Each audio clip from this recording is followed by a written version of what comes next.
তিনিটামান প্ৰশ্ন পালোঁ যে বা আপোনাৰ ভালপোৱাৰ বিষয়ে কওক। এইফালেও কৈছে, কমেণ্টতো আহিছিলে, গতিকে কৈয়ে দিওঁ নেকি? ভালপোৱাৰ বিষয়ে হা কৈ দিয়া কি কওঁ? আজি হিন্দী থোৱা হিণ্ট কি দিম আৰু কৈ দিম নহয় 27 তাৰিখে কৈ দিম কোৱা 28 তাৰিখে কৈ দিম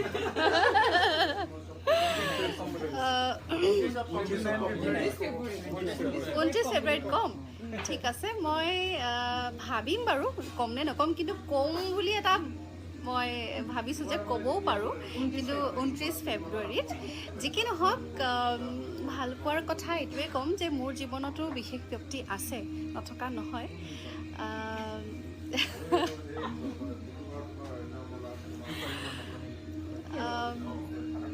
কোন সেইজনতকৈ ডাঙৰ কথা যে আচলতে ভালপোৱাই আমাক কি দিয়ে সেইটোহে ডাঙৰ কথা।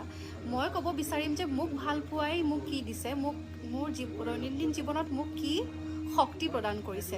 যিমান আজিকালি আমি বিশেষকৈ আমাৰ দৰে ব্যক্তিসকলে আমি বহুত নেগেটিভিটি পাই থাকোঁ, কাৰণ আমি খুব সক্ৰিয় হৈ থাকিব লাগে সামাজিক মাধ্যমত। আৰু সঁচা কথা ক'বলৈ গ'লে যদি মই এইখন পৃথিৱীত নাথাকিলোহেঁতেন, গান বা অভিনয়, মই চাগে মোৰ কোনো একাউণ্টো নাথাকিলেহেঁতেন, কাৰণ মই অকণমান সৰুতে যদিও মই বহুত ছ'চিয়েলাইজ কৰি ভাল পাইছিলোঁ, আজিকালি মই বহুত বেছি ভাল নাপাওঁ। অকণমান নিজৰ মতে থাকি ভাল পাওঁ, অকলে থাকি ভাল পাওঁ। মোৰ বহুত বেছি বন্ধু বান্ধৱীও নাই। একমাত্ৰ মোৰ জবটো তেনেকুৱা কাৰণে মই নিজৰ অনুৰাগীসকলৰ সৈতে কানেক্ট হৈ থাকিব লাগে, আৰু মই বিচাৰোঁ কানেক্ট হৈ থকাটো। এইকাৰণে মই সক্ৰিয় হৈ থাকিব লাগে, যদিও মোৰ বৰ বেছি ইচ্ছা নাযায়।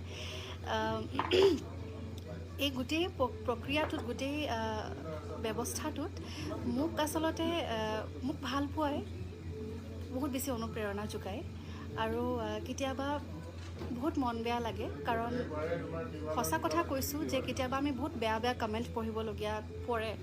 যদিও বা আজিকালি বহুত বেছিকৈ নাচাওঁ, সেই ধৰণৰ বস্তুবিলাক এভইড কৰোঁ, কিন্তু কেতিয়াবা আমি চাওঁ বা দেখি পাওঁ কেতিয়াবা বহুত বেয়াকৈ কমেণ্টো কৰি দিয়ে। আমি বিভিন্ন শ্ব'লৈ যাওঁ, বিভিন্ন কমেণ্ট কৰে, বিভিন্ন কথা কয় বা সহজ ভাষাত ট্ৰ'ল কৰে।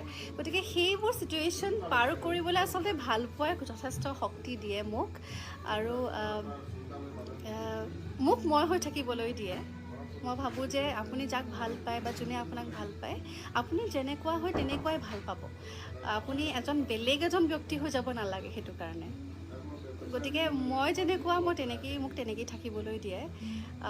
মোক সন্মান কৰে, মোক বিশ্বাস কৰে, যিটো বিশ্বাস আজিকালি পাবলৈ টান, কাৰণ বহুত বেছি কি বুলি ক'ম, ডিষ্ট্ৰেকশ্যনছ আজিকালি, বহুত ডিষ্ট্ৰেকশ্যন আমাৰ জীৱনত। তাৰে মাজত বিশ্বাসটো বহুত বেছি প্ৰয়োজনীয়। সেই বিশ্বাসটো মোক কৰে বা মোক দিয়ে।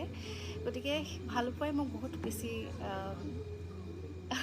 কি ক'ম, এনাৰ্জেটিক কৰি ৰাখে।